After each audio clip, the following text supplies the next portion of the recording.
Welcome sa panibagong episode ng Podcast with the Erex. Ako si Joshua, together with my two co-hosts, Miss Luis and Miss Frenny.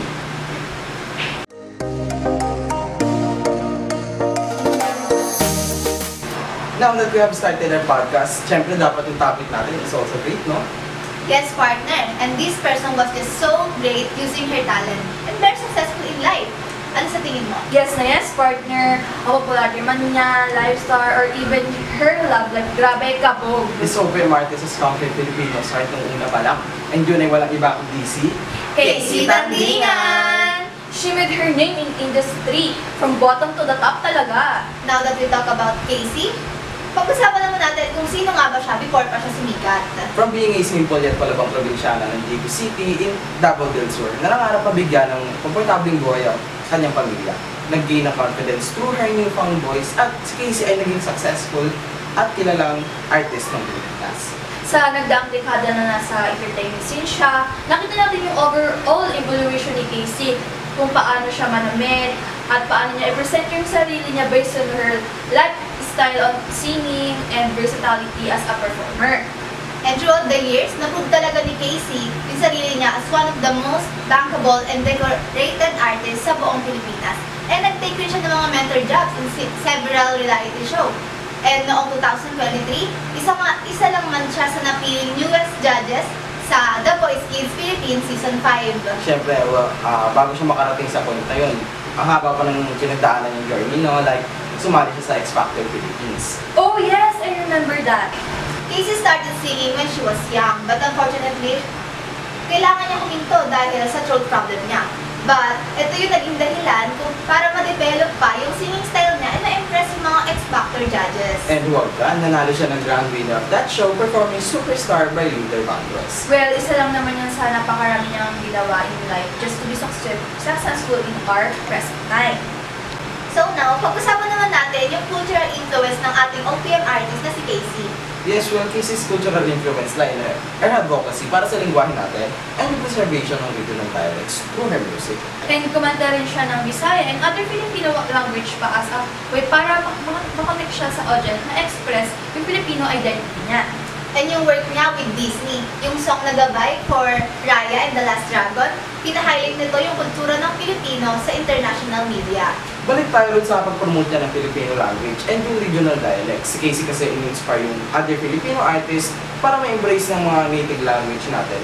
And huwag lang yung mag-focus sa Tagalog and English. Naalala niyo rin ba nung nag-participate siya sa Chinese television series noong 2018? Yung kinanta niya is Rolling in the Deep by Adele. Nagkaroon siya ng recognition there. Then, kumanta siya ng English na sinamahan niya ng Filipino rap. Would you believe that? Yes, ang galing niya ron. And she even made Jessie J amazed. And take note, hindi lang si Jessie J dahil buong tao sa studio ay nagulat sa kanya. What a nice way to express and introduce the Filipino language to the international community, no? Also, yung kanta rin niya na Dodong, is example of her advocacy for regional language na ini-encourage niya yung mga songwriter na magsulat on base their native language. Itong mga kanta ni Casey, particularly yung mga Bisaya songs niya, it allows her audience to feel recognized and understood. Ginagamit niya ang music to create strong bonds sa mga fans niya who feel connected through her shared language and cultural identity. Now that we talk about Casey's cultural influence, let's now discuss about her moral influence. Well, her moral influence extends to her advocacy for self-love, authenticity, and yung power of music to connect people, especially sa music industry.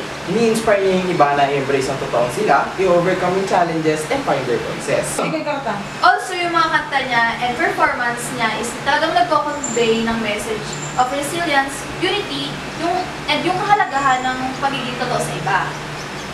Well, ginagamit niya yung music niya to share stories and overcoming hardship and finding strength in adversity, inspiring others na may embrace yung pagbabago. Casey also believes na music can be a powerful tool talaga for connection, healing, and transformation na ina-emphasize yung importance of expressing emotions and experiences through art. Dahil din sa journey niya from winning a competition, maraming musician at naging inspiration si Casey. Right. Like yung willingness niya to share her experience, both positive and challenging, with her audience poster of self-relatability creativity, and trust na nag-aalaw sa fans to connect with her on a deeper level. Ina-emphasize ni Casey yung importance of preparation and hard work, particularly sa music industry, and encourage niya yung mga aspiring artists na seryosohin yung ginagawa nila at mag-develop pa ng skills. Now that we've talked about Casey's Tandingan's cultural and moral influence, let's now talk about her emotional influence on her audience. Yung emotional influence ni Casey sa audience niya is really important that stemming from her power vocal performances.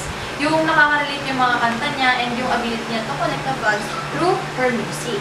Yes, since si Casey nga is dinideliver yung emotion niya in a honest approach sa kanyang mga songwritings para sa mas malalim na connection and na ma-inspire yung kanyang mga listener para ma-embrace yung kanilang sarili and para mahanap nila yung strength and their vulnerability. All in all, Casey's music and performance really have a great and positive impact on people. Mas nakatulong siya na ma-encourage ang kanyang mga listeners to be kind to themselves and to others.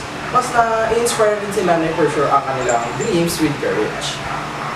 Now that we talk about Casey Tandingan's influences in the OPM industry, we learned a lot about her experience, influences, lifestyles, and even her love life.